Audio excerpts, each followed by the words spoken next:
কয়দিন ধরে না আমার একটু দই খাইতে মন চাইতেছিল। বাজার থেকে আসার সময় আমার জন্য একটু দই নিয়ে আসিস। শরম করেন আপনার? আপনি যে দই খাইতে চাইতেছেন, আপনার শরম লজ্জা নাই? হ্যাঁ, একে তো আমার বাড়িতে থাকতেছেন, খাইতেছেন, বৈশা বৈশা খাইতেছেন, তারপর আবার খাইতে মন চায় কেমনে? মানে আমি বুঝি না, আপনি আমার বাড়িতে আসছেন কেন? আরে অন্য মানুষের যদি জামাই মারা যেত, শ্বশুর বাড়িতে থাকতো, স্বামীর স্মৃতি ধরে রাখতো, কিন্তু আপনি আপনি ওই বাড়িতে একদিনও টিকতে পারেন নাই। তার কারণ কি? আপনার মধ্যে ঝামেলা আছে। আপনার মধ্যেই আসল ঝামেলা। আপনি এই আমার ঘরে বসে বসে খাইতেছেন, আবার দই খাইতে চাইতেছেন, তাই না? কোনো শরম লজ্জা আপনার নাই? আমার কাছে কোনো টাকা পয়সা নাই দই কেনার। ও ভাই, তোরা ছাড়া তো আমার আর কেউ নাই।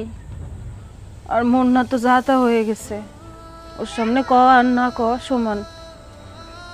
আমি যে অন্য কারোর কাছে কোনো কিছু আবদার করবো এরকম তো একটা মানুষ নাই তুই ছাড়া। পরান্ডায় অনেক দিন ধরে খাইতে মন চাইতেছিল, আজকে লোভ সামলাইতে পারি নাই তো, তাই তোরে কয়ে ফেলাইছি। খাইতে মন চায় কেমনে? আপনি যে খাইতেছেন থাকতেছেন, এটা কি যথেষ্ট না? এটা কি অনেক কিছু করতেছি না আপনার জন্য? হ্যাঁ, আমরা দুই ভাই এক ভাই এখনো বিয়ে টিয়া করি নাই। আমার একটা ভবিষ্যৎ আছে।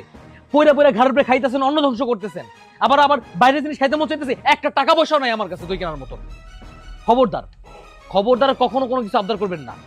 আসছে দই খাইতে। ভাইয়া, হ্যাঁ, কোথাও যাইতাছো? একটু বাজারে যেতেছি। কিছু কবি? ও ভাইয়া, ভাইয়া একটু বন্ধু বান্ধব পিকনিকে যাইতাম। আমার একটু ঢাকার বাইরে যাওয়ার খুব ইচ্ছে হয়েছে ভাই, একটু একটু কি টাকা পয়সা লাগতো। আরে ভাই রে আমার, আগে কবি না, কই যাবি?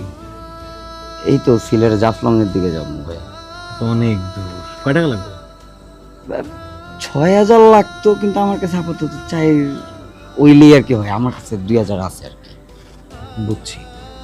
আমার ছোট ভাই একটু ঘুরতে যেতে চেতেছে, টাকা পয়সা কোনো বিষয় আমার কাছে? হ্যাঁ, আচ্ছা দাঁড়া দিতেছি। এখানে 4,000 আছে, রেখে দে। অনেক থ্যাংক ইউ ভাইয়া, অনেক থ্যাংক ইউ। তুই যা, আর যদি টাকা পয়সা লাগে আমার ফোন দিস। আচ্ছা ঠিক আছে ভাই, তুমি কই যাইতেছো? বাজার দিয়ে যেতেছি। আচ্ছা সাবধানে যাও। আর ওখানে কি করতেছে?